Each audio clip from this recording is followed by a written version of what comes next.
कौन दिए थे? देखिए, पता चलना जरूरी है, सरवाने की जरूरत नहीं है। एक तरह से बोलिए कि हम आप लोग के डॉक्टर हैं, आप लोग पेशेंट है ना। तो जब तक बीमारी का सही से पता ना चले और आपको प्रॉब्लम क्या है वो ना पता चले, और बीमारी का जानकारी हमको, ट्रीटमेंट अगर हमको जानकारी ना मिले, तो तब तक कुछ सही तरीके से नहीं हो सकता है। इसलिए ये जानना बहुत ज़रूरी है कि आप लोग किस स्टेज में हैं, आप लोगों का क्या पोजीशन है। एक एक चीज़ जानना बहुत ज़रूरी है। यहाँ किसी को कोई अवार्ड नहीं मिलने वाला है, और आप लोग का बहुत अच्छा है, आने वाले आप लोग ऑफिसर हैं। इसी माइंडसेट से आप लोग को आगे बढ़ना है, कोई कम नहीं होता है। कोई अगर सोचता है कि हम कुछ नहीं आता है, तो एक समय के साथ सब कुछ डेवलप हो जाता है, ठीक है। और कोई सोचता है कि हमको सब कुछ आता है, वो देखना पीछे रह जाएगा। तो मेहनत सही डायरेक्शन में अगर आप लोग करते हैं तो हमेशा जंग जीता जा सकता है। अपना कमी हमेशा पता होना चाहिए, कमी को हमेशा डिस्कस कीजिए, उसको छुपाने की जरूरत नहीं है कि कौन बगल वाला क्या बोलेगा, क्या सोचेगा। सोचेगा सोचेगा, सब तो इसी एक ही प्लेटफॉर्म में है ना, एक ही स्टेज में, कोई अलग तो है नहीं, यहाँ तो सीखने आए हैं। इसलिए ये जानना बहुत ज़रूरी है आप लोगों के बारे में। तो सबसे पहला तो यही है कि अब कल कोई रिजल्ट आया तो पहला क्वेश्चन तो यही होगा कि आप लोग कितने लोग प्रीलिम्स दिए थे? आप दिए थे, क्या रहा रिजल्ट? नहीं हुआ, कोई बात नहीं, आपका हो गया है, आपका हो गया है, आप लोगों का हो गया, हो गया, चलिए मोस्टली का हो गया। बाकी लोग नए हैं, जो नए तरीके से स्टार्ट कर रहे हैं आप लोग। अब दूसरा क्वेश्चन ये है, आप लोग में कितने लोगों को नागपुरी के पहले से नॉलेज है? इनफैक्ट नागपुरी अच्छे से लिखने आता है, नागपुरी बोलने आता है, बोलना ना हुआ तो चलो चलेगा, ठीक है, टूटा फूटा हो जाएगा। लिखने कितने लोगों को आता है? कि देखिए, लैंग्वेज पेपर करना लिटरेचर का सबसे बड़ा खासियत क्या है, खासकर मुख्य परीक्षा में, कोई भी पीसीएस का हो, आपको शुद्ध रूप से लिखना बहुत इंपॉर्टेंट है। नॉलेज है वो तो अलग है, अगर आप सही तरीके से प्रेजेंट ही नहीं करेंगे, कॉपी में गलत लिखेंगे, तो उसका वो मार्किंग हमेशा डाउन होगा, कितना बेहतर ही क्यों ना लिखें। तो सबसे पहले शुद्ध रूप से नागपुरी लिखना या कोई भी लैंग्वेज लिखते लेते हैं ना, उसको शुद्ध रूप से लिखना बहुत इंपॉर्टेंट है, ठीक है। तो कितने लोगों को दिक्कत होता है लिखने में? दिक्कत होता है, आप लोगों को दिक्कत नहीं होता है। कितने लोगों का नागपुरी बैकग्राउंड है? ऑलमोस्ट सबका ही होगा। आप लोगों का नागपुरी बैकग्राउंड नहीं है? नागपुरी बैकग्राउंड है, अच्छा अच्छा, आप लोगों का ठीक है, मतलब ऑलमोस्ट सबका नागपुरी बैकग्राउंड है, तो बहुत ज़्यादा तकलीफ नहीं होगा। तो सबसे पहला क्या होना चाहिए? अब दूसरा बात, कोई भी युद्ध में उतरना है उससे पहले सामने अपोजिशन को समझना बहुत इंपॉर्टेंट होता है। अपोजिशन को समझने के साथ कौन कौन सा वेपन, कौन कौन सा क्या स्ट्रेटेजी होना चाहिए सामने वालों को हराने का, वो होना चाहिए। हमारे लिए सामने अपोजिशन दो है, एक है आपका कंपटीटर, आप नागपुरी लैंग्वेज का हो या कोठा लैंग्वेज, किसी भी चीज़ का, और दूसरा है कमीशन। कमीशन हमेशा क्या करेगा, आपके साथ खेल खेल सकता है, कुछ नया पैटर्न का इंट्रोड्यूस कर सकता है, नया तरीका का क्वेश्चन ला सकता है। तो हम लोग को क्या करना है ना, हम लोग का हर तरीके से तैयार होना चाहिए, हर तरीके से। तू डाल डाल तो मैं पात पात, ये माइंडसेट रखिए कि कुछ भी क्वेश्चन बना लो यार, हम तैयार हैं। एक आजकल रील बहुत फेमस हुआ है ना, एक गाने का, अगर आप लोग देखिएगा, जनरली 1 मिनट का रील आता है, वो बोलता है कि जैसे जेपीएससी की तैयारी करना होगा तो इस तरह का रखना होगा। गाना गाने का कुछ पोजीशन में थी, अचानक से दूसरा गाना बज गया। यही एग्ज़ाम है, पता चला आप तैयारी करके गए हैं, आया कुछ और, घबरा गए, पैनिक हो गए, नंबर दिया। देखिए, पिछला जेपीएससी और उसके पिछला जेपीएससी, हम दो ही जेपीएससी को डिस्कस करते हैं। कोई बात नहीं, अच्छा नंबर था, रीजन दोनों में क्या हम बता देते हैं।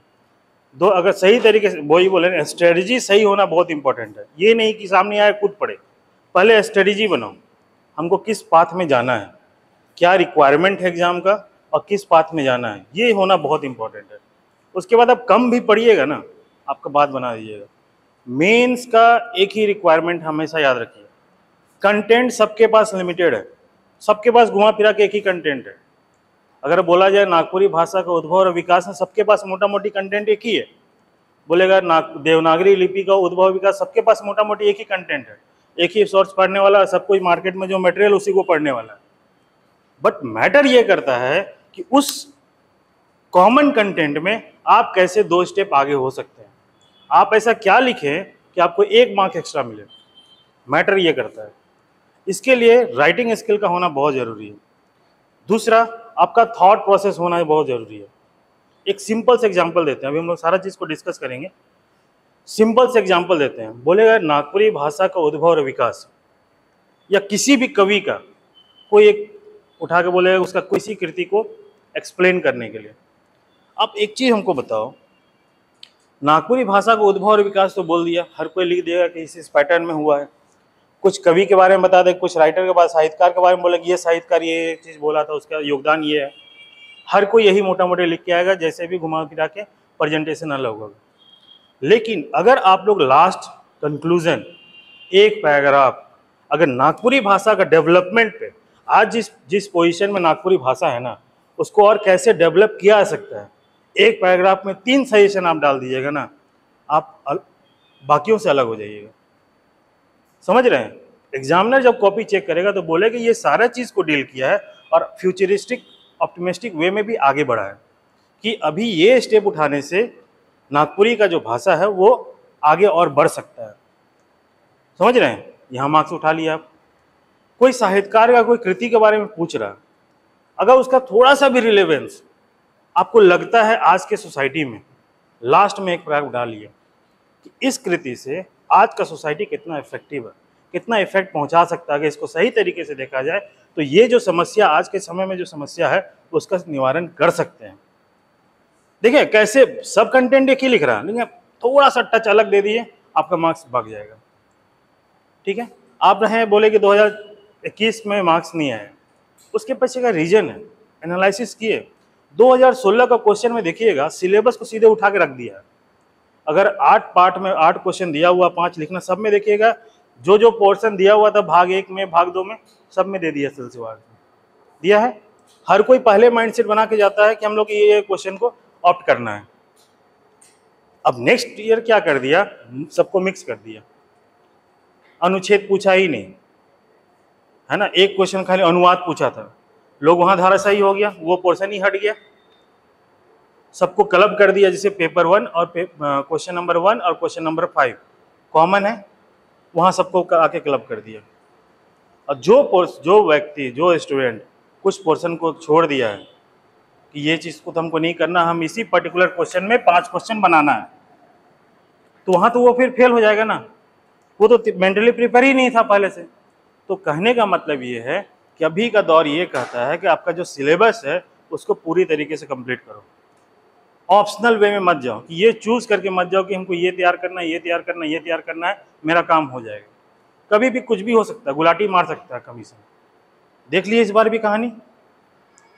ये हमेशा तैयारी, इसके लिए सबसे बेस्ट होता है कि आप हर सेक्शन को, सिलेबस का हर पोर्शन को टच कीजिए विथ एक्स्ट्रा एक स्टेप आगे, क्वेश्चन का एनालिसिस की, वो बहुत इंपॉर्टेंट है। इस वे में आगे चलेंगे। सिलेबस बाकी जैसे आप लोग जो दिए हुए हैं पहले से, आप लोगों को तो सिलेबस पता होगा, बाकी को सिलेबस पता है? हम पहले भी ये बात बोले थे डेमो के वक्त में, डेमो जिस दिन हुआ था उसमें कितने लोग थे,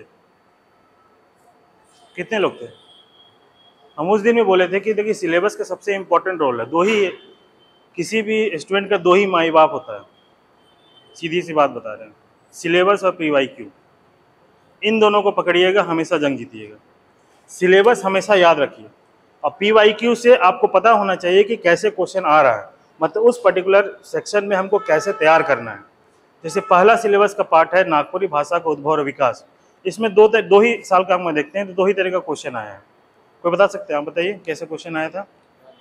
नहीं है। आप देखिए नागपुरी भाषा का उद्भव और विकास, सिलेबस है सबके पास, रखे हैं? देखिए जरा निकालिए,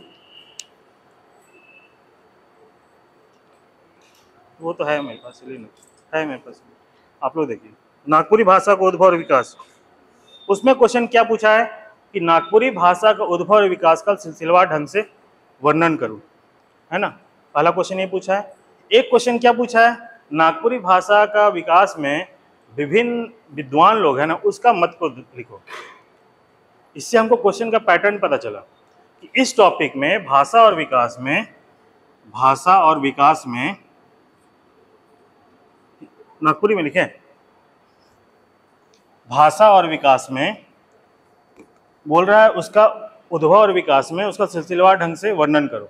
और दूसरा क्या बोला, विभिन्न मत विद्वान लोग का मत को एक्सप्लेन करो। ये दो है। अब देखिए हम तीसरा जाते हैं। देखिए थॉट प्रोसेस, जब तक सोचिएगा नहीं ना तब तक आप रिप्रेजेंट नहीं कर सकते हैं कॉपी में। जैसे हम कैसे बोले कि एक पैराग्राफ आप डालिए, क्या होता है बोलेंगे नागपुरी अब अगला हम क्वेश्चन बनाते हैं नागपुरी भाषा। अब आज बस डिस्कस कर रहे हैं, है ना, और सारा चीज़ को ओवरव्यू बता रहे हैं कि कैसे होना चाहिए, फिर हम लोग बढ़ेंगे। नागपुरी भाषा का उद्भव और विकास में किसी दो विद्वान का मत का एनालिसिस करो, समीक्षा करो। कभी सोचिए अचानक से क्वेश्चन आ जाएगा, आप पढ़े हुए हैं, अचानक से क्वेश्चन आएगा, धराशायी हो जाएगा। तो हर पहलू किसी तरह तैयार कीजिए, हर सेक्शन को तैयार कीजिए। क्या प्रीवाई क्यू आया है, प्रीवियस ईयर क्वेश्चन क्या आया है, और क्या आगे संभावना हो सकता है। जब ये दोनों को क्लब कीजिएगा ना तो आपका प्रिपरेशन बहुत तगड़ा होगा। और उसी क्लब का मान लीजिए एक ही सेक्शन से क्वेश्चन आ गया तो आप उस जो आप एक्स्ट्रा सोचे हैं ना उसको एक पैराग्राफ अगर डालते हैं तो आपका मार्क्स ऐड होगा, आप बेहतर होंगे, दूसरों से अलग हो जाएगा, आपका कॉपी बिल्कुल ही अलग हो जाएगा। ठीक है, तो नागपुरी भाषा उद्भव और विकास में दो तरह का क्वेश्चन आया है। एक क्वेश्चन ये आया था नागपुरी भाषा का उद्भव विकास का सिलसिलेवार ढंग से वर्णन करो, और दूसरा क्वेश्चन आया था दूसरे साल विभिन्न विद्वान मत का समीक्षा करो। हम तीसरा बना दिए कि किसी दो विद्वान का मतलब समीक्षा करना, डिफ्रेंशिएट किया दोनों का अलग अलग करके, या किसी तीन विद्वान का अलग अलग करके बता दो कि कौन क्या बोला, कौन क्या बोला। पहला सेक्शन। दूसरा सेक्शन क्या था, नागपुरी भाषा की विशेषता, ये है ना दूसरा। तो नागपुरी भाषा की विशेषता में क्या क्वेश्चन आता है, कोई बता सकते हैं? आप ही बताइए। नहीं, और आप बताइए, आप दिए हुए ना, आप नहीं दिए, आप दिए थे, कौन दिया था? आप दिए थे ना। नागपुरी भाषा की विशेषता को बताओ, ये क्वेश्चन सेक्शन ये है, नागपुरी भाषा का विशेषता बताओ, बताइए ना, कुछ भी बताइए। नागपुरी भाषा की विशेषता में क्या आता है?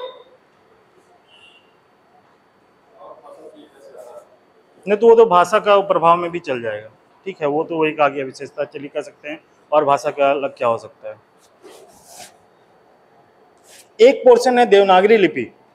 अगर हम एक क्वेश्चन यहाँ बना दें, नागपुरी भाषा की विशेषता, तो आप लिख सकते हैं हर तरह का विशेषता, व्याकरणिक विशेषता क्या है, कौन कौन सा चीज़ का प्रयोग होता है नहीं होता है, एक सेक्शन तो ये हो गया।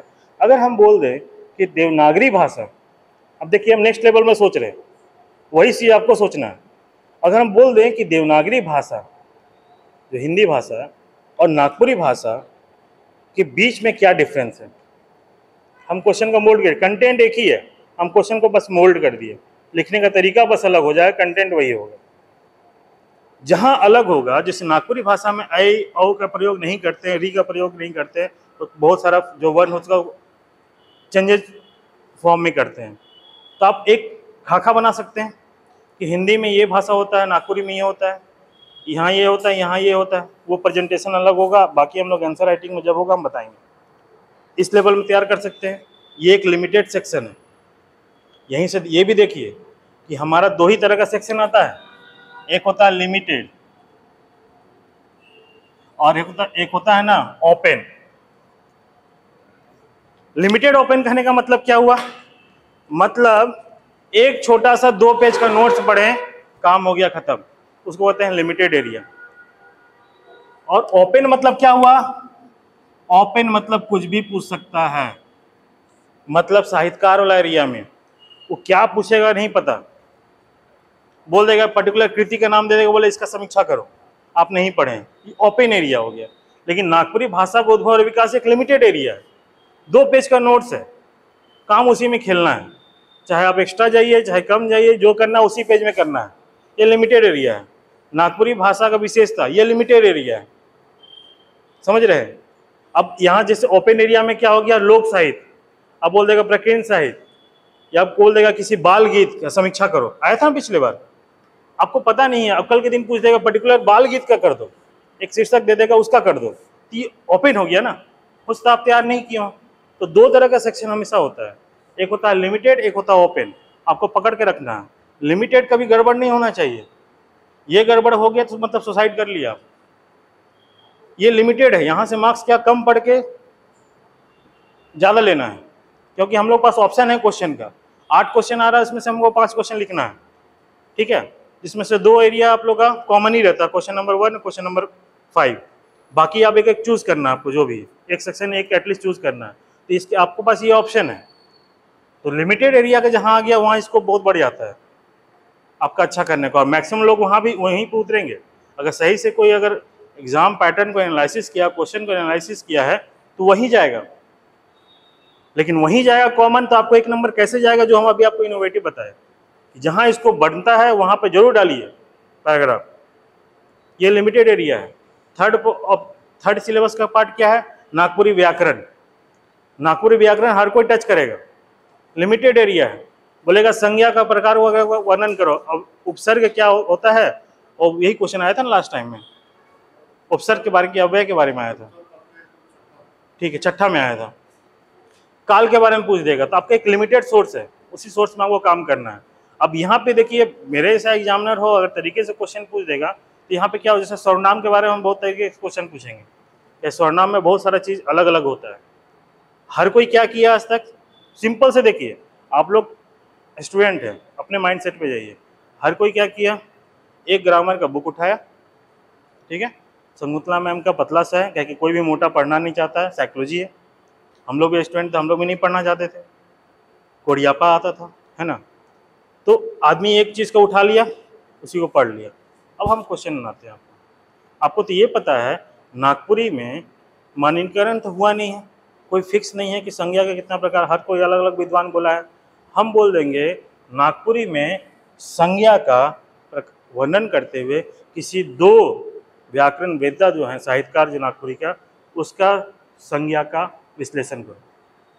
फंस गया है ना जी। ये चीज़ संगुतला मैम का अलग मिलेगा, आपका योगेंद्र तिवारी का बुक में आपको अलग मिलेगा व्याकरण का बुक। फंस गए।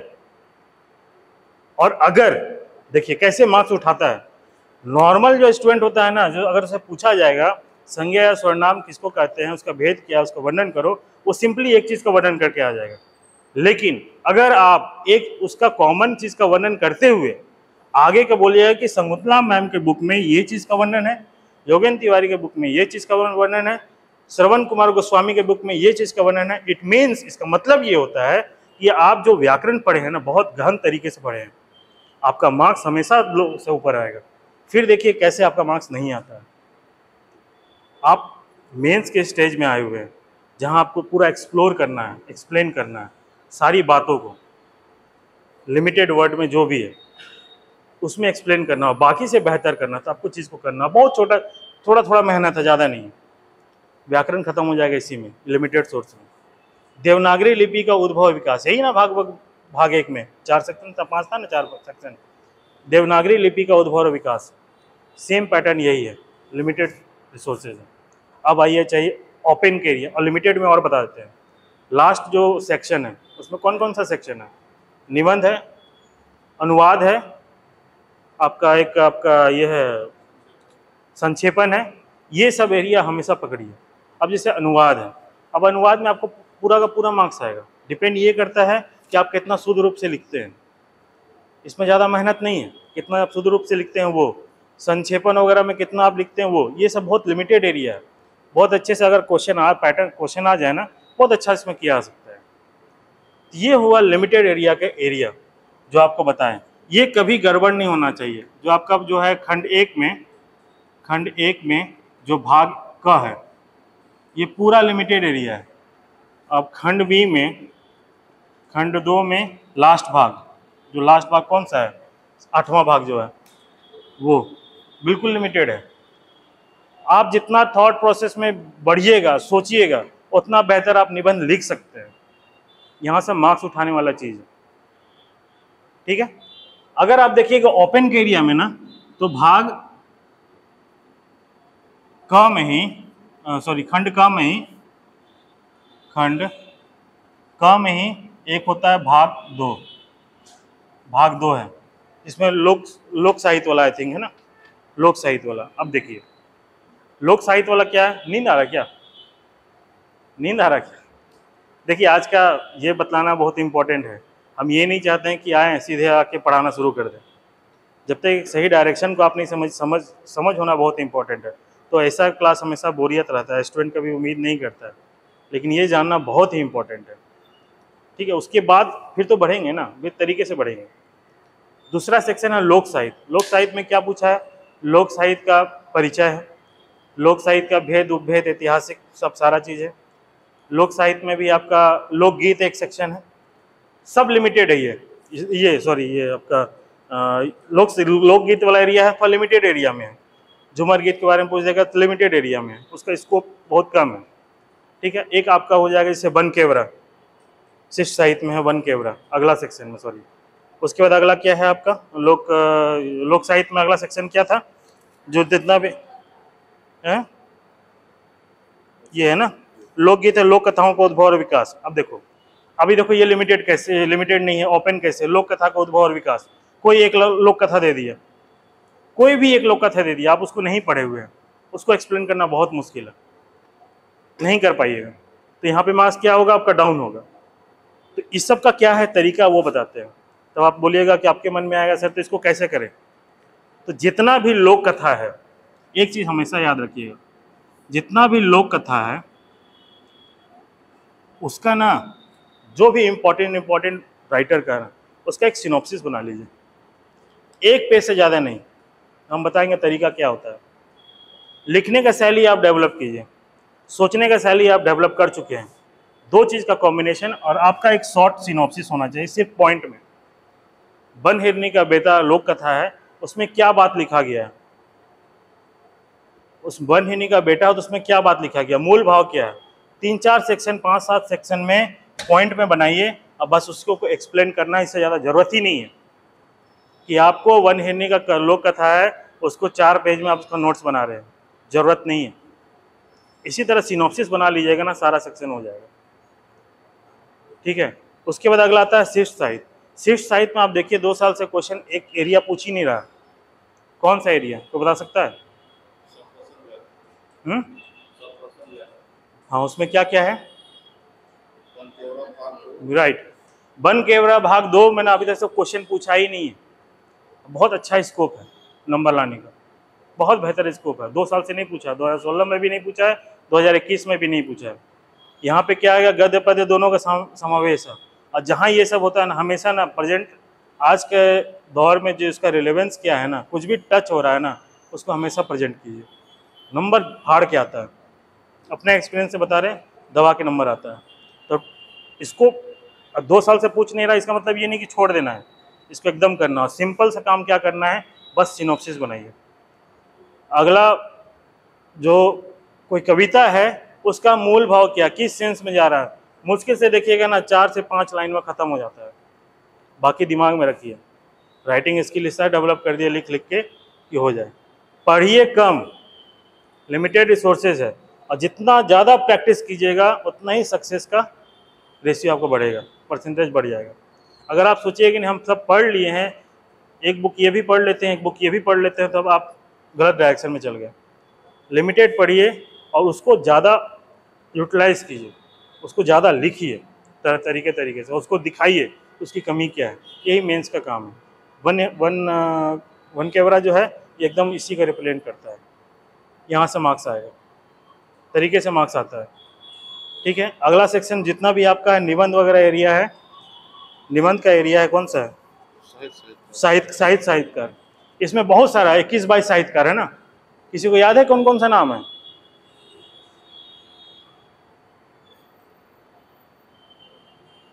बताइए आप, साहित्यकार में कौन कौन सा है, ये किसी को पता है?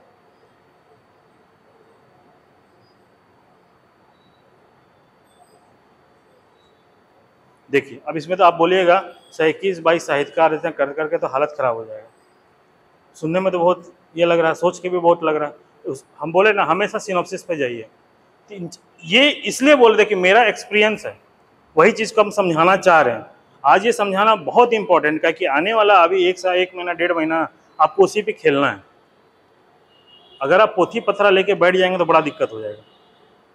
हमेशा लिमिटेड रिसोर्सेज में रखिए। देखिएगा ना 3-4 एरिया से क्वेश्चन आ रहा है इसका, क्या क्वेश्चन आता है, किसी एक साहित्यकार का नाम दे दिया और बोल दिया उसका कोई भी 2 कृति का समीक्षा करो। अगला क्या कर दिएगा, उसके काव्य विशेषता पे समीक्षा करो। ओपन कर दिया, वो कोई भी कृति का आप देखे उसकी काव्य समीक्षा कीजिए। एक अब तक से एक ही को पूछ रहा है, ये देखिए पैटर्न। अब तक सिर्फ जब भी क्वेश्चन पूछा है ना, सिर्फ एक ही साहित्यकार का नाम दिया है,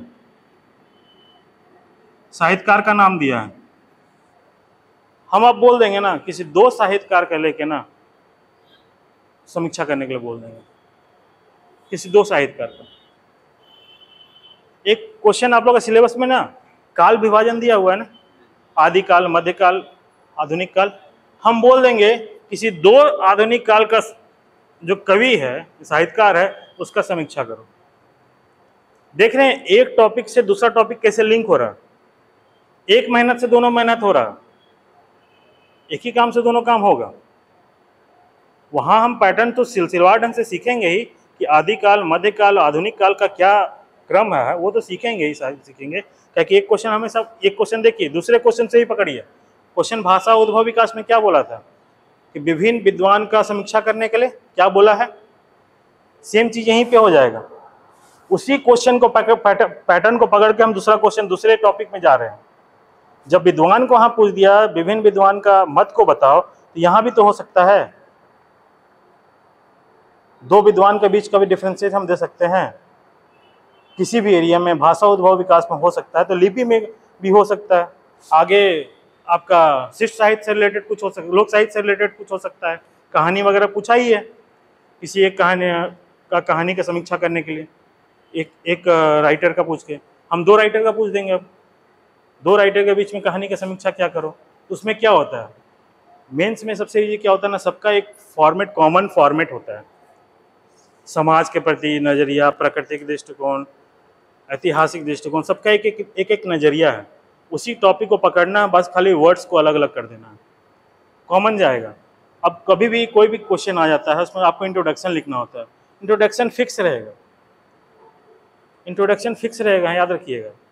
3-4 पॉइंट आपको बताएंगे, हमेशा उसी पे खेलिएगा, कभी इंट्रोडक्शन का झंझट ही खत्म हो जाएगा। 4-5 हम पॉइंट बताएंगे, बोलेगा देखिए हमेशा इसी में खेलिए। व्याकरण वाला पोर्शन को छोड़ के, क्या कि वहाँ पर सीधे पूछ देता है संज्ञा क्या है। जहाँ पे उस तरह का क्वेश्चन, जैसे कि गद्य का विकास या लोक कथा का कुछ पूछ दिया, कहानी का, तो कुछ जो कॉमन एक पॉइंट है, उसी पॉइंट को पकड़िएगा, खेलते चल जाइएगा। यही चीज़ है नागपुरी में और अदर लैंग्वेज में भी। जो ये काम कर लेगा वो अलग से, बाकियों से अलग हो जाएगा। संक्षेपण, अगला पोर्शन जाता है आपका संक्षेपण के एरिया में।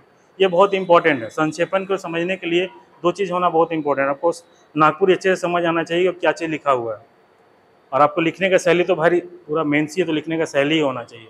तो जो सबसे पहले जिसको नागपुरी लिखने में दिक्कत होता है, 2 दिन 4 दिन पहले नागपुरी लिखो, लिख के दिखाओ। ये गड़बड़ नहीं होना चाहिए। अगर यहाँ गड़बड़ हो जाए तो कितना भी बेहतर लिखे, आपका मार्क्स कम आएगा। आप लैंग्वेज को लिख ही रहे हैं गलत, मतलब आपका समझ नहीं है, आगे क्या देखेगा। अगर मिस्टेक ज़्यादा होगा, अगर हम स्कूल का स्पेलिंग ही गलती करेंगे, तो आपका क्या इमेज रहेगा एग्जामिनर के सामने।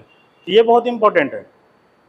बाकी बहुत सिलेबस शॉर्ट है, लगने में लग रहा है बहुत बड़ा, बहुत शॉर्ट तरीके से बता देंगे।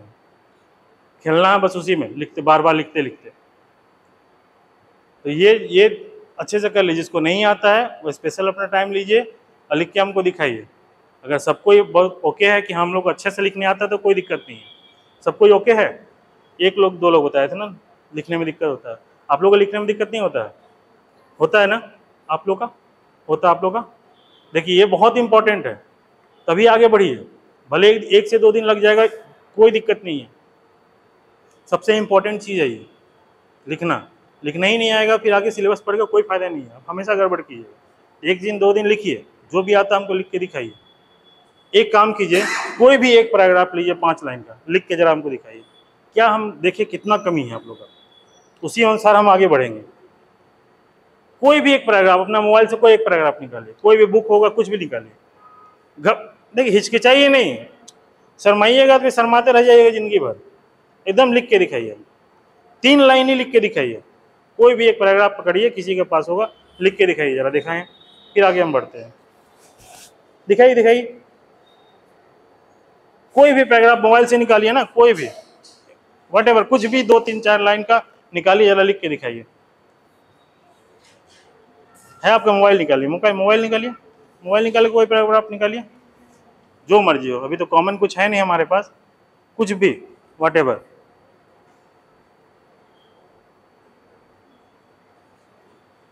मार्क्स आता नहीं है बोलता है कोई, कहीं पे भी अभी देखिए, हम आज तक नहीं बोला हुआ कि ये चीज करके दिखाइए। ये बहुत इंपॉर्टेंट एरिया है, बहुत इंपॉर्टेंट है। आपको तब ना पता चलेगा कि नागपुरी में आप कितना गलती कर रहे हैं। नागपुरी का जो वर्ण का जो प्रयोग है, उस वर्ण का प्रयोग में आप कितना शुद्ध रूप से लिख रहे हैं, नहीं लिख रहे हैं, ये तब ना पता चलेगा। कोई भी, ज्यादा नहीं, 3 4 5 लाइन लिखिए बस।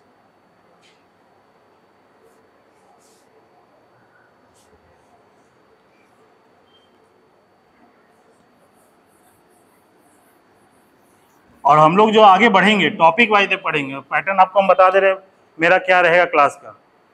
टॉपिक आप लोग को हम बता देंगे, जितना जल्दी टॉपिक खत्म हो जाएगा मेरा कोशिश यही रहेगा, जल्दी से जल्दी खत्म कर दे। उसके बाद सीधे के सीधे हम लोग आंसर राइटिंग में आएंगे, वही सबसे ज़्यादा इम्पोर्टेंट है।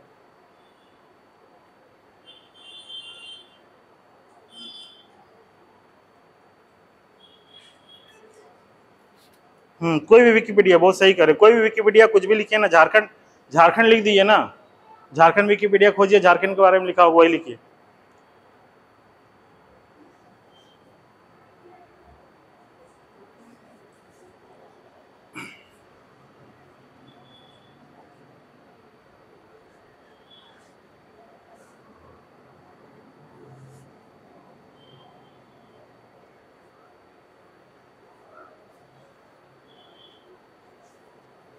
अब बहुत अच्छा मार्क्स लाया जाता है, बहुत अच्छा आ सकता है नागपुरी में।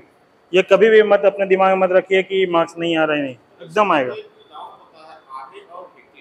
हाँ, लिख सकते हैं, लिखिए ना, कोई दिक्कत नहीं। वही कहाँ पे आहे होगा और कहाँ पे हेके होगा। अच्छा, अभी आप जो लिख रहे हैं लिखिए, हम सब बता देंगे व्याकरण में।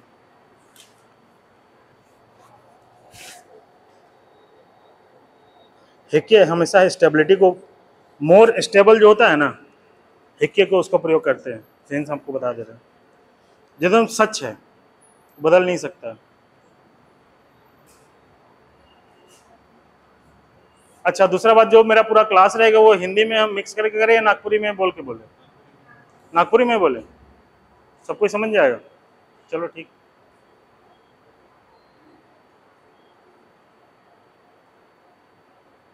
नोट्स आप लोगों को लिखवा देना होगा कि नोट्स सिनॉप्सिस बताना है? नोट्स लिखवा दें ये?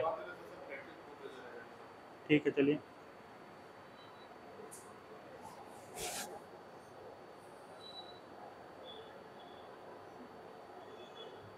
कोई भी विकिपीडिया कोई 4 लाइन निकालिए ना, 4 लाइनों को खाली लिख के दिखाइए।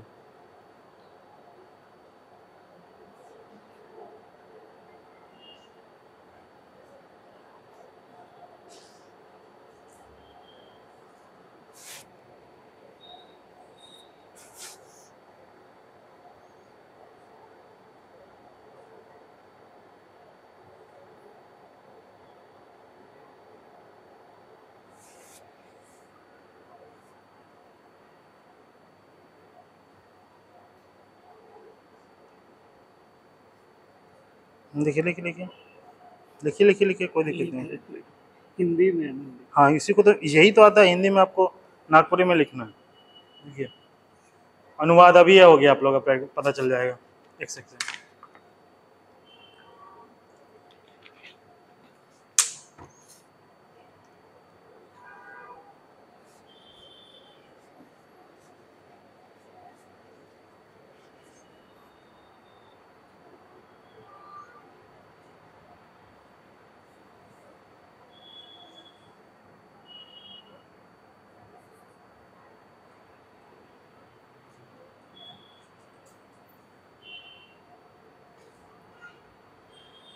अपने मन से लिख रहे हैं?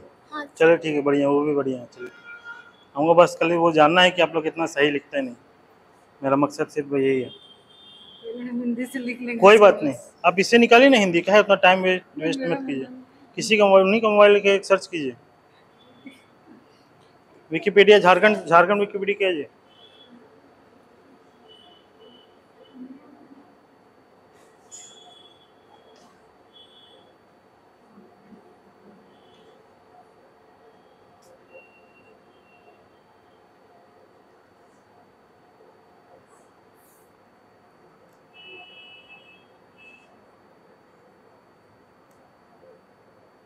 सर ठीक लिख रहे हाँ ठीक, लिख लिख लिख।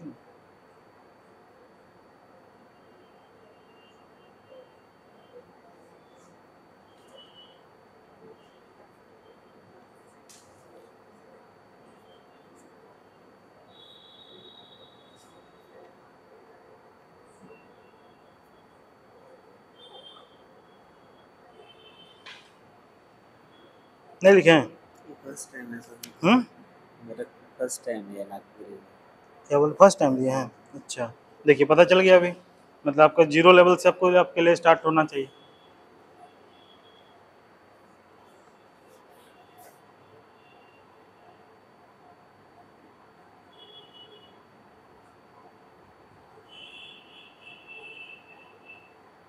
क्या लिखे हैं?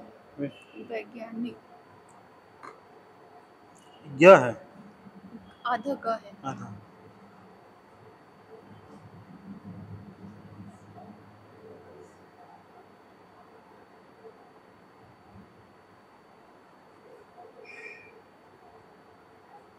अत्रि जी, अच्छा।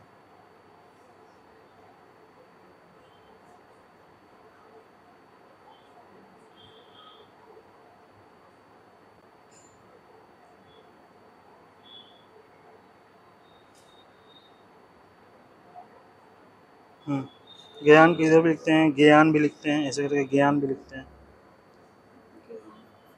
इसका ज़्यादा प्रयोग करते हैं। नहीं बैठ बैठ बैठ, मोटा मोटी आपका सही है ना?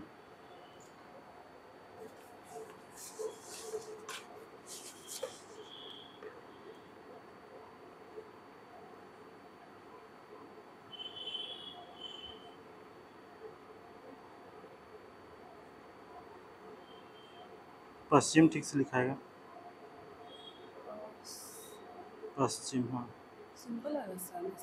हाँ सिंपल भाषा लगेगा, लेकिन वो इकार का मात्रा इधर भी होगा।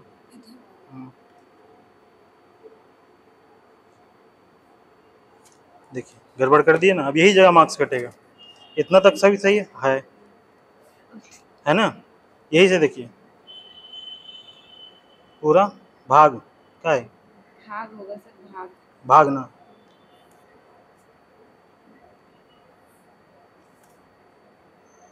चलिए ठीक है, आपका ही मोटा मोटी ठीक है, थोड़ा बहुत गड़बड़ कोई दिक्कत नहीं।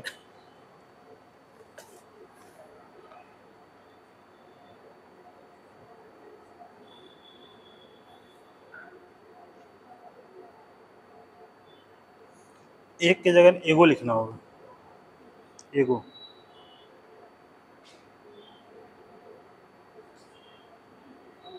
वो भाषा भी बोल रहे हैं ना, भाषाओं कहते हैं हम लोग, कह सकते उसका भी नागपुरी के फॉर्म में जाएंगे उसमें, वो और बेहतर हो जाएगा। शासन गड़बड़ हो गया है ना? देखिए यही सब चीज़ ध्यान रखना है। शासन स्थापित नहीं लिखते हैं इसको, शासन ऐसे हो जाएगा, स्थापित हो जाएगा।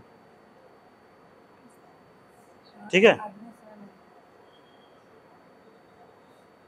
इसके राजभाषा नहीं होता है, राजभाषा सा।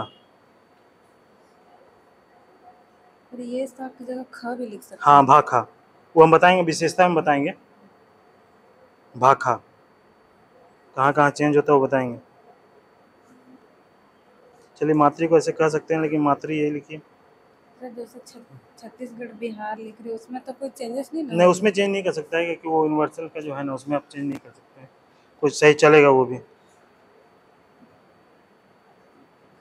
एगो लिखिएगा ज़्यादा बेहतर होगा।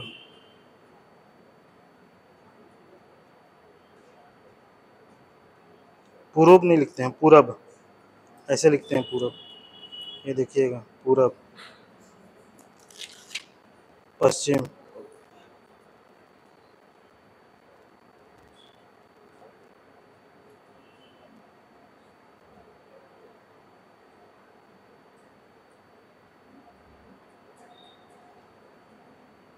ठीक। और एनीवन हो गया सबका? मोटा मोटी हमको कहानी पता चल गया, जो जानना था हमको पता चल गया। लाइए दिखाइए।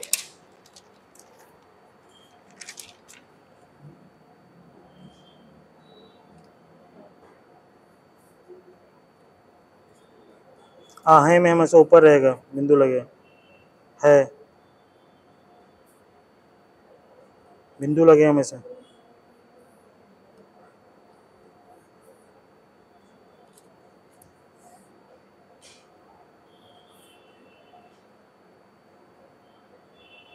सौबले होते हैं, सौबले,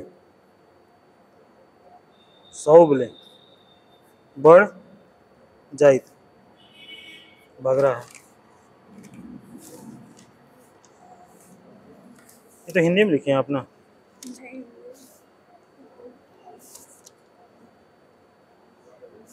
मतलब आपका ज़्यादा है, आपका में कमी है।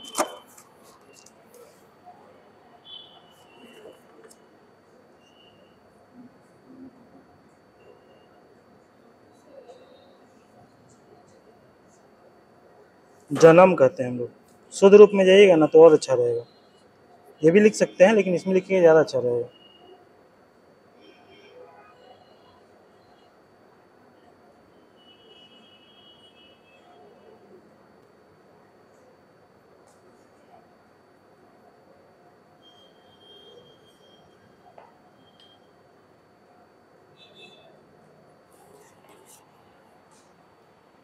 हो गया सर?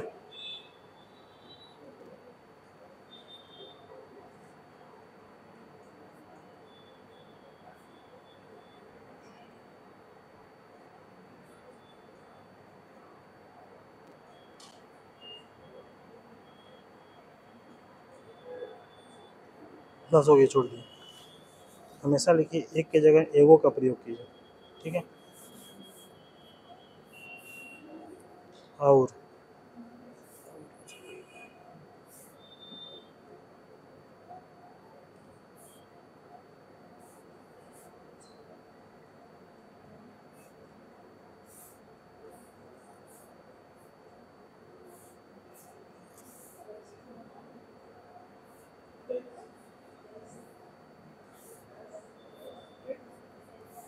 देखिए आ गया ना। यही छोटा छोटा मिस्टेक अगर आप लोग कीजिएगा तो मार्क्स कहाँ से आएगा? आपको लगेगा कि हम बहुत अच्छा लिखे हैं, मार्क्स आएगा ही नहीं। तो ये चीज़ को हमेशा ध्यान रखिए।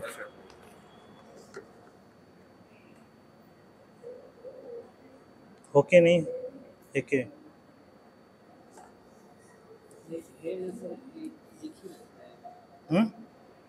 क्या है? मानल जाए है नहीं, मानल जाए है।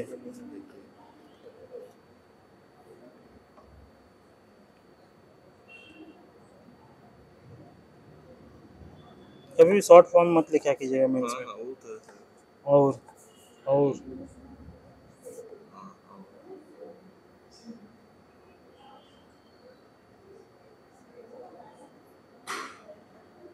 ठीक।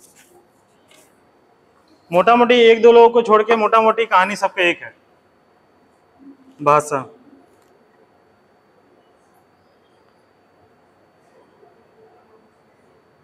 जैसे,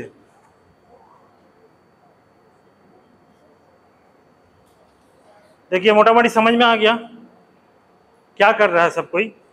ऐसे लिखे, मान लीजिए यही लिखना था, अगर हम इस पे फोकस अभी नहीं करते, अगर हम इस चीज़ पे फोकस ही नहीं करते तो सीधे बढ़ जाते हैं।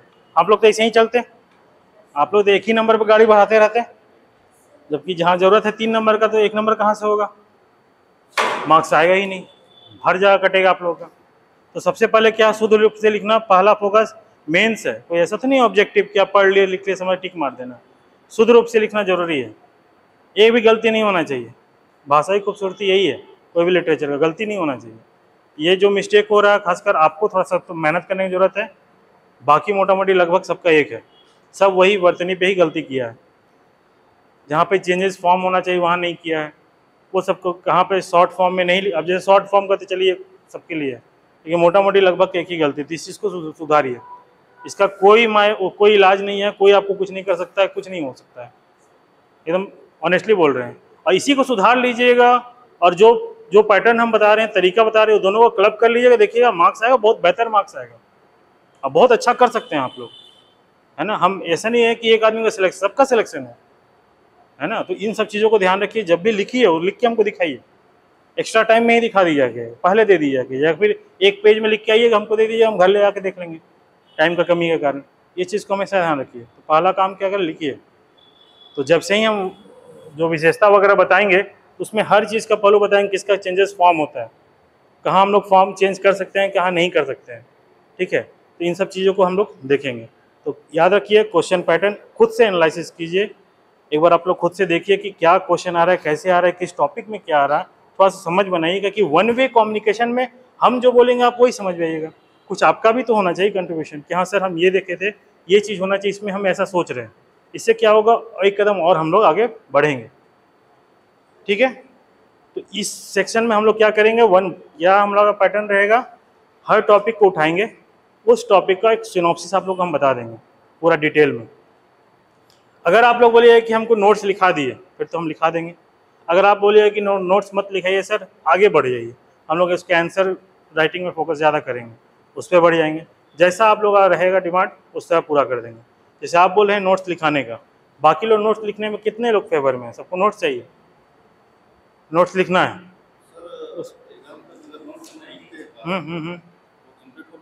क्या बोल रहे हैं? अगर हम लोग क्लास में लिखते हैं नोट्स, हाँ कंप्लीट हो पाएगा?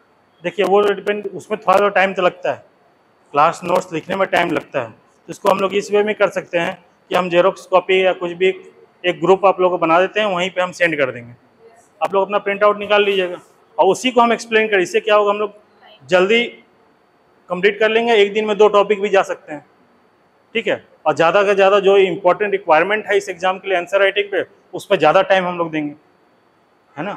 उस पर ज़्यादा टाइम नहीं, जैसे नागपुरी भाषा का उद्भव विकास, एक क्लास मोर देन एनफ है, हम उस दिन नागपुरी का विशेषता ही बता सकते हैं। अगर इस पैटर्न पे चलेंगे टाइम बहुत बचेगा, और जितना जल्दी कंप्लीट हो जाएगा, उससे उतना जल्दी हम लोग आंसर राइटिंग में शिफ्ट हो जाएंगे। और एक काम ये भी कीजिएगा, थोड़ा सा टाइम निकालिएगा, मार्क्स अगर लाना है, जो सुनिए आप लोग बात मत कीजिए, सुन रहे हैं, इधर ध्यान दीजिए। मान लीजिए इस साल नहीं भी दे रहे हैं, अगला एग्जाम दे रहे हैं, तो अपने आप को पहले से तैयार रखिए। एक काम डेली करेंगे जो बाद में भी करते हैं, आज जैसे जो टॉपिक पढ़ा है उसका एक हम लिखने का एक क्वेश्चन दे देंगे, आप लोग अलग पेज में अगले दिन आके हमको दिखा दीजिएगा, या हो सकता है हम बोल दें कि चलिए लिखिए, क्वेश्चन आउट है, क्वेश्चन हम क्या देने वाला आपको पहले बता दिए। इससे क्या होगा ना, 2 चीज़ होगा, पहला जो हेजिटेशन है ना लिखने का, वो दूर होते चल जाएगा। जो आप लोग आज गलती कर रहे हैं ना लिखने का, वो दूर होते चला जाएगा, और एक ना आदत सा बन जाएगा आपको लिखने का। जो फोबिया जो होता है ना, डर, कोई नहीं लिखना चाहता, वो सब खत्म हो जाएगा। तो ये काम कर सकते हैं कि क्लास एकदम टाइम से आइए, एकदम टाइम से, लेट मत कीजिएगा, 10 मिनट पहले निकलिए। स्टार्टिंग का 10 मिनट ना हम एक छोटा छोटा चीज़ पिछला क्लास का लिखने दे देंगे, लिखने का हैबिट बन जाएगा, उसको हमको आप दे दीजिए, उसको अभी उस वक्त में चेक नहीं करेंगे, हम घर में चेक करेंगे। अगला दिन आएंगे, उसको 10 मिनट में आपको बता देंगे क्या क्या मिस्टेक हुआ, या लास्ट में, क्लास के लास्ट में बता देंगे। इससे क्या होगा, 2 वे काम चलेगा, एक तरफ से पढ़ाई भी चलेगा, दूसरे तरफ से ना आपका धीरे धीरे आदत बन जाएगा आंसर लिखने का। फिर जब वो कम्प्लीटली आंसर मोड में चल जाएंगे ना, तो आप लोगों को दिक्कत नहीं होगा। सिलेबस खत्म होने के बाद जब आंसर राइटिंग के मोड में चल जाएंगे, तो आप लोगों को दिक्कत नहीं, आप लोग कहेंगे पहले से यूज टू हो चुके होंगे, पिछला 15-20 दिन 25 दिन जितना दिन क्लास चले, ठीक है। ये सही रहेगा, ये बेहतर होगा, इसको बहुत ईमानदारी से फॉलो कीजिए, बहुत फ़ायदा होता है। हम लोग समय जब यूपीएससी का करते थे, हम लोग को बहुत फ़ायदा होता था। सर 2-3 क्लास में लिखा दीजिए, 2-3 क्लास लिखा दीजिए नोट्स को, उससे सर थोड़ा सा प्रैक्टिस हो जाएगा।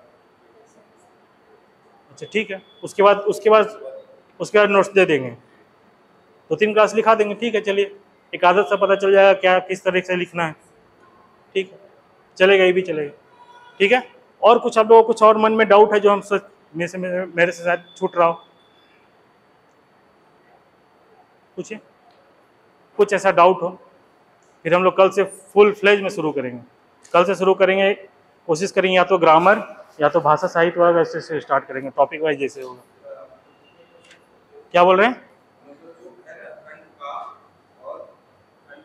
एक और दो दोनों किया होगा, हम्म। उसमें मतलब नंबर का डिस्ट्रीब्यूशन किस तरीके से? देखिए पहला सेक्शन जो होता है ना वो ये शायद 7-7 नंबर का है।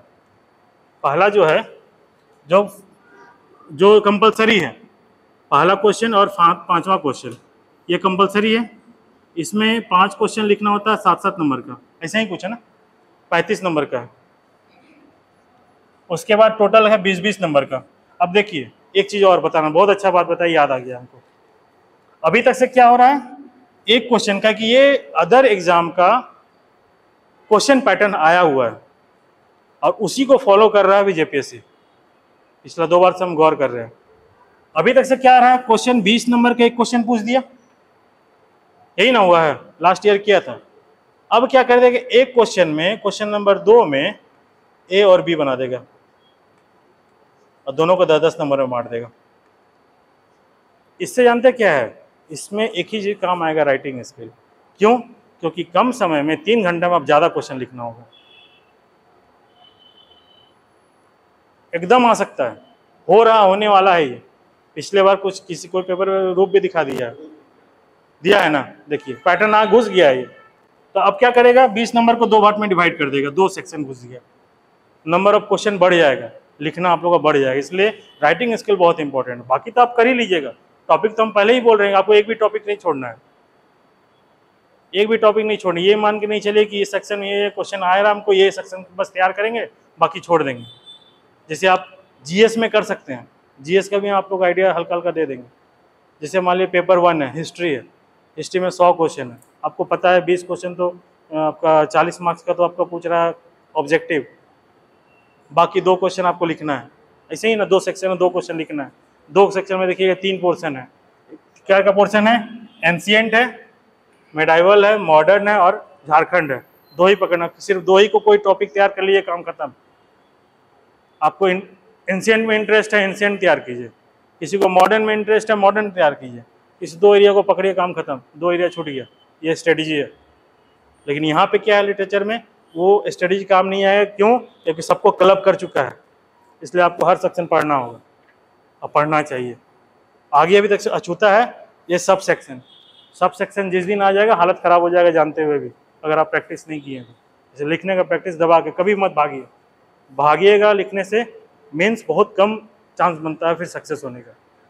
इसको एकदम छोड़िए, एकदम दिमाग से निकालिए, कोई बात नहीं है। आज जैसे ये बहुत खराब लिखी है, हम गारंटी के साथ कहते हैं मेहनत करेगी 10 दिन में आपसे बेहतर लिख सकती है। ये कोई नहीं डिसाइड कर सकता, मेहनत डिसाइड करता है, समझ रहे ना। ये कभी मत सोचिए कि पिछले बार मार्क्स कम आया इस बार नहीं आएगा। सही चीज़ लिखिए ना, मार्क्स आएगा, डेफिनेटली आएगा शुद्ध रूप से। तो ये सेक्शन हो सकता है, हर सेक्शन में 20-20 नंबर का डिवीजन दिया हुआ, अब तक सुन रहे हैं ना, 20-20 का हमेशा डिवीजन दिया हुआ, सब सेक्शन में तोड़ सकता है इसको। अब 20 नंबर का है, जनरली कितना वर्ड्स में लिखिएगा, 20 नंबर का अगर मान लीजिए पूरा कंप्लीट क्वेश्चन आता है, कितना वर्ड आएगा, 400 से 500। जब 40 नंबर का 35-40 नंबर का क्वेश्चन में 650-700 का वर्ड का लिमिट दिया हुआ, तो 20 नंबर का रेशियो क्या होगा, मोटा मोटी मान के 400 से 500, 400 से 500 का वर्ड कितना हो गया, 2 से ढाई पेज। 2 पेज, एक पेज में 200 वर्ड आराम से आ जाएगा, 2 से ढाई पेज का। ये कि माइंड सेट रहेगा। हमेशा लिखने का शैली में जब हम पढ़ाएंगे तो और लोग बताएंगे कैसे आपको हेडिंग देना। बहुत लोग क्या करता है, सीधे पैराग्राफ लिखना शुरू कर देता है, उसको हेडिंग दीजिए। एग्जामिनर को जितना ईजी बनाइएगा, उसका मेहनत कम करिएगा, उतना ही मार्क्स आपका बेहतर होगा, वो प्रेजेंटेशन में आ जाता है। उसको हेडिंग के थ्रू हम लोग जाएंगे, बताएंगे एक एक टॉपिक का कैसे उसमें नंबर हम लोग खींचना है। जब हम टॉपिक पढ़ाना शुरू करेंगे तब बताएंगे, अभी बताने से बहुत ज़्यादा समझ नहीं आएगा, वो मेरे पे छोड़ दिए, ठीक है। तो ये सेक्शन करके जाएंगे, ये डिवीजन इसका दिया हुआ है मार्क्स का 20-20 नंबर का। एक पहला और जो 5वां है वो 35-35 नंबर का किया हुआ है, जिसमें सारा कुछ क्लब कर दिया। देखिए ना, लास्ट ईयर क्या अनुवाद को पूछ दिया था कंपलसरी क्वेश्चन में, और पिछले बार क्या किया था, सेक्शन वाइज अलग अलग कर दिया था। अब जिसको लिखने नहीं आता होगा, भागता होगा, उसको अनुवाद में दिक्कत हो गया होगा, उसमें बहुत प्रॉब्लम हुआ होगा। कैसे कर रहा माइंड सेट, इतना पोर्सन है, उसको सबको ऐसा एरिया कर दो कि कोई छूटे ही नहीं, बच्चा को मजबूर होना पड़े सब कुछ पढ़ने का, है ना, सेलेक्टिव ना हो, जो बाकी चीज़ में लोग सेलेक्टिव हो जाते हैं। तो इसमें ये काम नहीं करना हम लोग को, हम लोग करना थ्रू आउट। आप लोग बोल रहे हैं 3 से 4 दिन का नोट्स हम लिखा देंगे, उसके बाद बाकी नोट्स को हम देते चल जाएंगे, उससे टाइम कम होगा, जल्दी ख़त्म हो जाएगा, फिर हम लोग मेन आंसर राइटिंग में चले जाएंगे। कुछ और कोई डाउट है तो बताइए, कुछ और एनीथिंग? आज शुरू करें या कल से शुरू करें? कल से शुरू करते हैं। कुछ और है तो डाउट बताइए, और भी कुछ छट रहा तो कुछ और पूछिए ना, पूछिए एकदम खुल के। तो आप लोग नए हैं, आप लोग जो पुराने हैं, आप लोगों को क्या चैलेंज आया है वो बताइए। जैसे ये बताइए मार्क्स कम नहीं आए, ज़्यादा नहीं आए इस बार, आप लिखें, आप बताइए। आप पिछली बार लिखे थे, अब लिखने में दिक्कत हो रहा है, कैसे किए थे? कितना मार्क्स आया था आपको? आप दिए थे पिछले बार? में नहीं दिए थे, आप दिए थे ना? सिर्फ आप दिए थे? अच्छा, आज फर्स्ट टाइम आप लोग का हुआ। अच्छा ठीक है, और कुछ भी? पूछिए पूछिए पूछिए। देखिए बुक्स, हम हाँ बुक्स का बात बताते हैं। बुक्स ना बहुत स्कैटर्ड है, फैला हुआ है। किसी एरिया, हम आपको 5 बुक दे देंगे, 5 बुक कितना खरीदिएगा? पैसा बचा लीजिए। जब मेरा रोल ही अच्छे से देने का तो क्या ज़रूरत है? तो जहाँ ज़रूरत होगा वहाँ आपको बता देंगे, एकदम इसको लेके एक बार पढ़ लीजिए, अदरवाइज ज़रूरत नहीं है। जितना हम नोट्स दे रहे हैं वो काफ़ी है, हम हर पहलू को टच करके बता देंगे। काम आप लोग एक्सप्रेस करने का, आप लोगों का लिखने का है। अगर कुछ बुक आप लोग देखना चाहते हैं तो गोंजू साहब का जो लोक साहित्य का परिचय है, लोक साहित्य, नागपुरी लोक साहित्य, वो लोक साहित्य का एक सेक्शन पूरा ले लेगा शिष्ट साहित्य में। उसमें बहुत अच्छा डिफ्रेंशिएट दिया हुआ, लोक साहित्य शिष्ट साहित्य में डिफरेंस किया, भेद उपभेद बहुत एरिया है। अदरवाइज वो तो हम भी दे देंगे आपको नोट्स, लेकिन अगर रखना चाहते हैं वो आप देख सकते हैं। वन केवरा, हाँ वन केवरा जो भाग 2 है उसको जरूर रख लीजिएगा, क्योंकि उसको तो आपको पूरा पढ़ना होगा। हाँ देखिए, उसमें पोएम याद करने का तरीका बता रहे हैं। ऐसा कभी नहीं बोलेगा ना कि आप पर्टिकुलरली शकुंतला मिश्रा का कोई एक पोएम को लिखो और उसको एक्सप्लेन करो, ऐसा नहीं आएगा। ठीक है, बहुत हो सकता है कि 2 पैराग्राफ, अदर एग्जाम में ऐसा हुआ है कि कविता का 2 पैराग्राफ दे देगा, एक भाग, अब बोल देगा इसको एक्सप्लेन करो। ये कर सकता है, क्योंकि अभी तक से ये क्वेश्चन नहीं पूछा है, अब बाकी जगह पूछ रहा है, तो आपको उस तरीके से भी ध्यान रखना है। तो जब हम लोग कविता पढ़ेंगे, गीत को पढ़ेंगे ना, उस वक्त में ये चीज़ को क्या करेंगे कि हर पैराग्राफ के फॉर्म में, हर भाग के फॉर्म में उसको एक्सप्लेन कर देंगे। वहाँ 2-3 चीज़ हमेशा काम आएगा, हमेशा। मूल भाव, बस आपको कुछ नहीं करना है, मूल भाव ध्यान रखना है, इस पर्टिकुलर कविता का मूल भाव क्या है। 2-3 एरिया पे काम करना है, वो हमेशा फिक्स रहेगा, उसी को पकड़िएगा और लिखना है। वो कौन कौन से सामाजिक तत्वों को टच किया है, सामाजिक कौन कौन पहलू को टच किया है, वो ध्यान रखिए। वो आएगा, करेंट को कैसे इंक्लूड करना, कैसे कनेक्ट करना है, उसमें हेल्प करेगा। तो 1-2 पैराग्राफ जो होगा हमेशा कॉमन रहेगा, खाली बीच बीच का ना fill in the blanks change करना होगा। आखिर नागपुरी का जितना भी साहित्यकार एक ही माइंडसेट से ना लिखा है यार, या तो समाज को प्रतिबंधित किया हुआ, हाँ कोई जैसे शकुंतला मैम का वो जगत जननी का भ्रूण हत्या पे की थी, लेडीज़ के बारे में बहुत अच्छा, उसको एक समस्या के बारे में, महिला समस्या के बारे में बहुत अच्छा दिया था। तो उनका एक जोन है, एक समाज तत्व को पकड़ी है, कोई प्रकृति को पकड़ा होगा, है ना, कोई समाज को पकड़ा, कोई प्रकृति को पकड़ा, कोई भौतिक या राजनीतिक पहलू को पकड़ा होगा, जहाँ झारखंड राज्य का बेहतरी को लोग प्रेजेंट किया होगा, या झारखंड राज्य का जो समस्या है, बहुत सारा ऐसा कविता है जहाँ दिया हुआ है। उससे क्या होगा, हम लोग 2-3 वर्ड को पकड़ लेंगे, एकता, है ना, एकता पकड़ देंगे, राज्य के प्रति जो हमारा जो नैतिक मूल्य है, वो सब वर्ड कॉमन रहेगा भाई, बस खाली उसका थीम को पकड़ना, ये कॉमन जो वर्ड है उसमें फिट करते चल जाना है। देखिए कितना इजी हो जाएगा, रटने का कभी जरूरत नहीं पड़ेगा। साहित्यकार उसका कि बहुत बड़ा है ना, उसको हम सिनॉप्सिस वे में बताएंगे। जैसे मान लिया आपका कोई भी गोंजू साहब है, तो गोंजू साहब का मेन थीम क्या क्या रहा है उनका, देखिए उसमें कैसे करेंगे वो हम बता दे रहे हैं। ठीक है, वो आप लोगों, हमको नहीं लगता कहीं आप लोग आपको बताया होगा। कोई भी साहित्यकार वाला पार्ट है ना, हाँ जैसे मान लो गोंजू साहब हैं, ठीक है, इनका काव्य परिचय, ठीक है, खाली वो जन्म अभी हम नहीं जा रहे हैं, थीम बता रहे हैं, कौन कौन सा क्षेत्र में वो काव्य में किस रूप में, किस तरह, कोई अलंकार के रूप में फेमस है क्या, कोई छंद,